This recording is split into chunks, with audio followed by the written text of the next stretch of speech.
ప్రవక్త ముహమ్మద్ సల్లల్లాహు అలైహి వసల్లం వారు మదీనాకు వచ్చిన తర్వాత సుమారు 16 నుండి 17 నెలలు వరకు బైతుల్ ముకద్దస్ వైపు తిరిగి నమాజ్ చేసేవారు.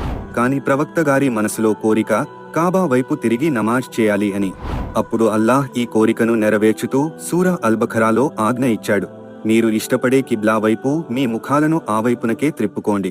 సూరా అల్-బఖరా 2:144. అక్కడి నుంచి కిబ్లా నమాజ్ దిశ కాబా వైపు మారింది. ఈ మార్పు సమయంలో ఒక ఆసక్తికరమైన సంఘటన జరిగింది.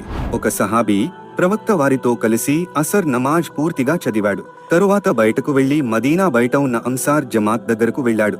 అక్కడ వారు ఇంకా నమాజ్లోనే ఉన్నారు. వారు రుకూ స్థితిలో ఉన్నారు. ఆ సహాబీ బయట నుండి గట్టిగా చెప్పాడు, కిబ్లా మారింది, ఇప్పుడు కాబా వైపు తిరగాలి అని. అప్పుడు ఏమైంది అంటే, నమాజ్లో ఉన్న వాళ్ళు వెంటనే నమాజ్ ఆపలేదు, మాట్లాడలేదు. కానీ అదే నమాజ్లోనే తమ శరీరాన్ని తిప్పుకుని కాబా వైపు తిరిగారు.